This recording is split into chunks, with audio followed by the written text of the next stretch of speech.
Hello friends, this is Jyoti and you are watching Gauri Shankar. आज हम 12 अगस्त 2022 की करंट अफेयर्स और उसके साथ साथ स्टैटिक जीएस के बारे में डिस्कस करेंगे। इसके अतिरिक्त टॉपिक से संबंधित मैपिंग के भी बारे में जानेंगे। पहली न्यूज है, चौथी भारत बांग्लादेश वार्षिक रक्षा वार्ता का आयोजन किया जा रहा है। भारत बांग्लादेश के मध्य ये जो रक्षा वार्ता है ये चौथे नंबर की है। इस भारत बांग्लादेश से संबंधित फैक्ट देख लेते हैं। मिताली एक्सप्रेस जो हाल ही के वर्ष में चलाई गई है, मिताली एक्सप्रेस यह सिलीगुड़ी से ढाका के मध्य चलाई गई। सिलीगुड़ी भारत में है और ढाका बांग्लादेश में। ढाका बांग्लादेश की राजधानी है।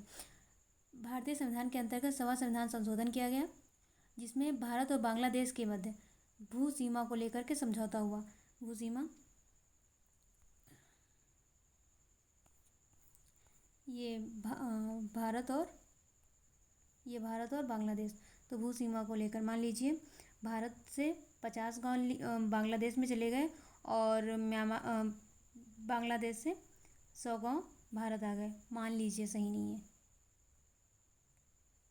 तो भू सीमा के अंतर्गत यही समझौता किया गया था। अब इसके अतिरिक्त एक है त्रिपुरा से संबंधित एक बांग्लादेश को लेकर क्वेश्चन आता है कि बांग्लादेश के अंतर्गत बांग्लादेश जो है त्रिपुरा को 3 ओर से घेरे हुए हैं। 3 ओर से, मान लीजिए ये त्रिपुरा है, ऐसे वो घेरे हुए हैं। तो ये त्रिपुरा और ये इधर का बांग्लादेश। ये जो रेड पार्ट किया है मैंने, ये बांग्लादेश का है, त्रिपुरा का है। त्रिपुरा को 3 ओर से बांग्लादेश के द्वारा घेरा गया है। एक फैक्ट देख लीजिए, अगर पूछा जाए कि बांग्लादेश की सीमा क्या म्यांमार से लगती है, तो आपका आंसर होना चाहिए हाँ, लगती हुई है। ये पार्ट देखिए, ये पार्ट, ये दोनों आपस में एक दूसरे को दोनों से जुड़ रहे हैं। तो म्यांमार की सीमा जो है बांग्लादेश से लग रही है। और भारत के अंतर्गत जो 7 सिस्टर्स हैं पूर्वोत्तर में, इनमें से किसी भी राज्य की सीमा समुद्र से नहीं लगती है। अगर देखा जाए तो त्रिपुरा और मिजोरम 2 ही राज्य हैं ऐसे जो समुद्र की ओर हैं, लेकिन इनकी सीमा समुद्र से नहीं लगती है। ध्यान दीजिएगा, त्रिपुरा को समुद्र में ना पहुंचा दीजिएगा। अगर पूछा जाए कि मालदीव भारत से किस चैनल द्वारा अलग ये होता है, तो 8 डिग्री चैनल द्वारा मालदीव भारत से अलग होता है। नेक्स्ट न्यूज है गगनयान मिशन से संबंधित। गगनयान मिशन, तो इसके अंतर्गत एक बड़ा काम किया गया है, क्री एस्केप सिस्टम। तो हाल ही में ये एक सिस्टम लाया गया है जिसके जरिए अंतरिक्ष यात्रियों को बचाने में यह सहयोग करेगा। अगर वो किसी संकट में आ जाते हैं तो इसी के माध्यम से हम अंतरिक्ष यात्रियों को, जो वहाँ पर जिनको भेजा जा रहा है, जिन मानवों को, उनको बचाया जाएगा। तो गगनयान मिशन इसरो का एक मिशन है। गगनयान मिशन इसरो का मिशन है। इसके अंतर्गत भारतीय मानव को अंतरिक्ष में भेजा जाएगा। भारतीय मानव को अंतरिक्ष में भेजा जाएगा। इन दिनों बारिश हो रही है और कई राज्यों में बाढ़ आई हुई है। तो वर्षा से संबंधित कुछ इंपॉर्टेंट फैक्ट्स देख लेते हैं। वर्षा, अगला टॉपिक वर्षा है।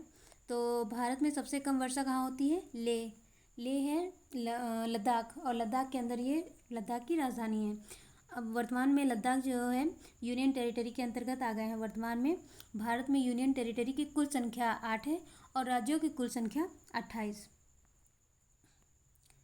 अगर पूछा जाए सबसे अधिक वर्षा भारत के अंदर कहाँ होती है, तो मासिनराम जो है मासिनराम जो है ये मेघालय के अंतर्गत आता है। मेघालय में 3 पहाड़ियाँ हैं,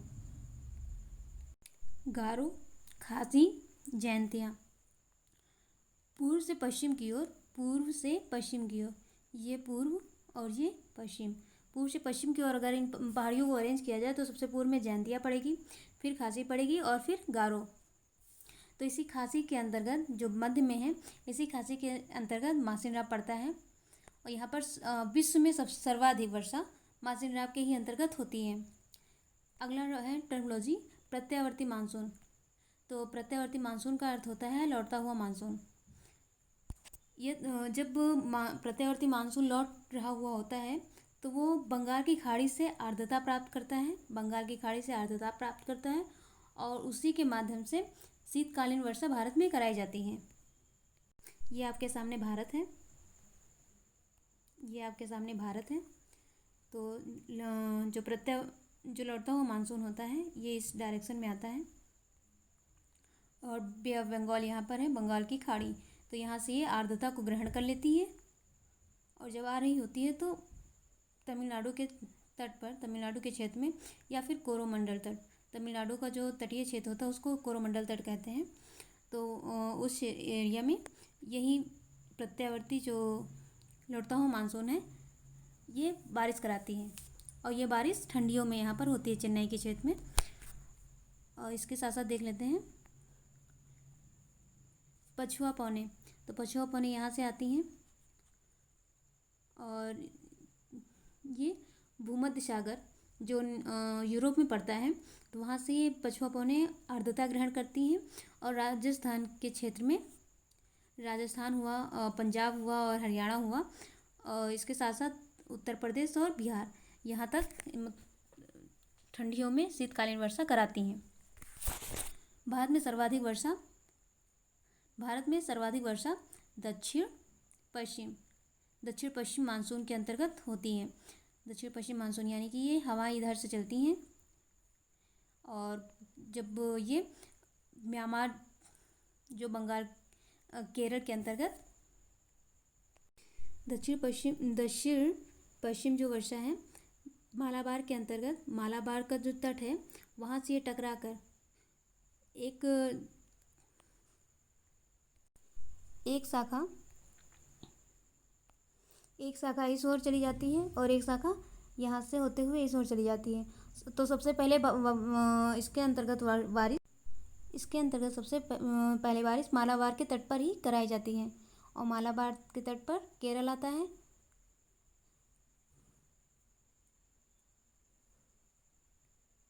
नेक्स्ट है भारतीय मूल के ऋषि सुनक। इन्हें ब्रिटेन के प्रधानमंत्री पद के लिए दावेदार घोषित किया गया है, यानी कि जो प्रधानमंत्री पद के लिए जो चुनाव होगा उसके लिए ये उम्मीदवार के रूप में खड़े हुए हैं। इसके अतिरिक्त इंपॉर्टेंट फैक्ट्स देख लेते हैं भारत और ब्रिटेन से संबंधित। तो भारत और ब्रिटेन में संसदीय शासन व्यवस्था है। अगर पूछा जाए कि भारतीय संविधान में संसदीय शासन व्यवस्था कहाँ से ली गई है, तो ब्रिटेन से। इसीलिए दोनों एक जैसी चीज़ें हैं कि भारत और ब्रिटेन में संसदीय शासन व्यवस्था है। इसके अंतर्गत राष्ट्रपति केवल नाम मात्र का प्रमुख होता है, जो मंत्रिपरिषद बनाई जाती है जिसमें प्रधानमंत्री होता है और मंत्रिमंडल होते हैं, जिसके अंतर्गत कई मंत्रालय दिए जाते हैं मंत्रियों को, ये सारी चीज़ें। तो ये मंत्री परिषद के ही अंतर्गत आता है। तो इसमें इसे कार्यपालिका कहा जाता है। तो कार्यपालिका का जो नाम मात्र का प्रमुख होता है वो राष्ट्रपति होता है, और वास्तविक कार्यकारी जो शक्ति होती है ये प्रधानमंत्री के अंतर्गत आता है। नेक्स्ट है भारतीय संविधान का अनुच्छेद 75 भारतीय संविधान का अनुच्छेद 75। इसके अंतर्गत राष्ट्रपति प्रधानमंत्री की नियुक्ति करेगा। अनुच्छेद 75 में बताया गया है कि राष्ट्रपति प्रधानमंत्री की नियुक्ति करेगा। एक स्टेडियम है तालकटोरा स्टेडियम। यह तालकटोरा स्टेडियम कहाँ पर है? दिल्ली में, अरविंद केजरीवाल के घर में। तालकटोरा स्टेडियम कहाँ है? दिल्ली में। नेक्स्ट है स्माइल 75। स्माइल मतलब हंसते रहिए, मुस्कुराते रहिए। तो ये किससे संबंधित है? 75 ये समझ लीजिए, 75 जो स्वतंत्रता दिवस मनाया जा रहा है उससे संबंधित है। तो 75 स्माइल किससे संबंधित है?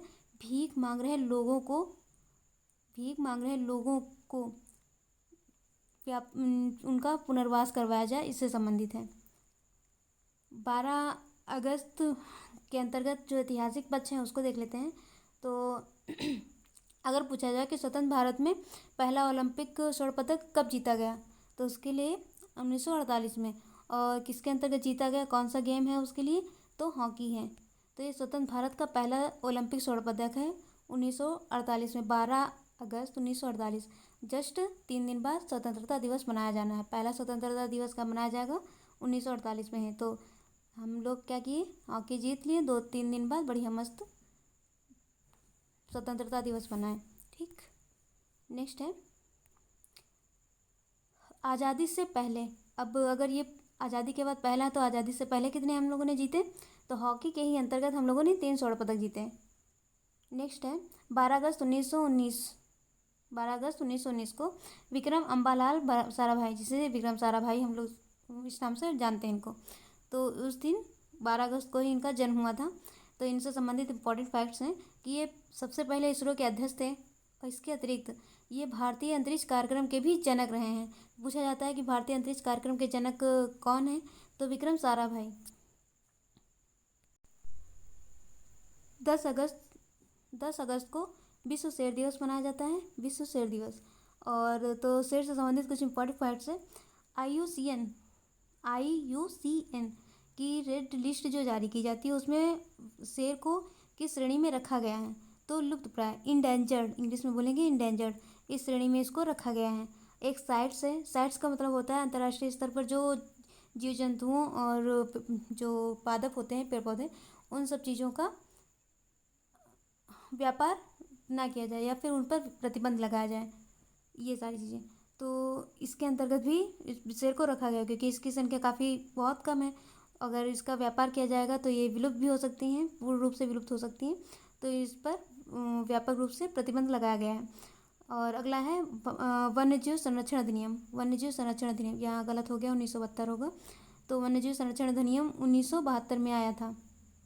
नेक्स्ट है भारत राजसीय एशियाई शेरों का घर किसे कहा गया है, तो गिर राष्ट्रीय उद्यान, जो कि गुजरात में है, तो इसे राजसीय एशियाई शेरों का घर कहा गया है, हाउस।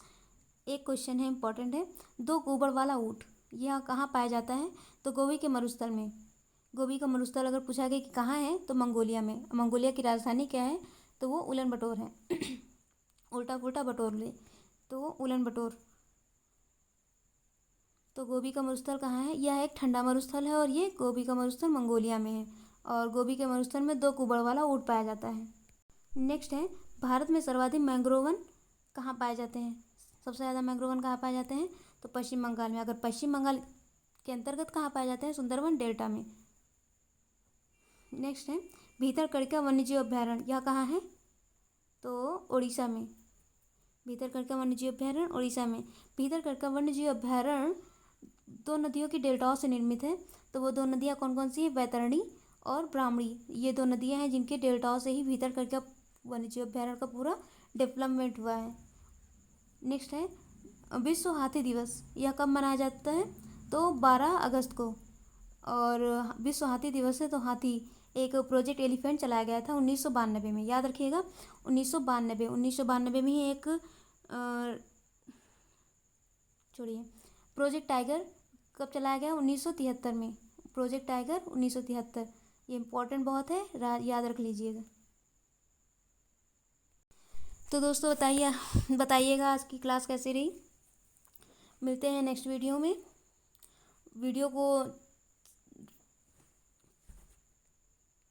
वीडियो पसंद आए तो वीडियो को लाइक करें, चैनल को सब्सक्राइब करें। मिलते हैं नेक्स्ट वीडियो में, तब तक के लिए जय हिंद।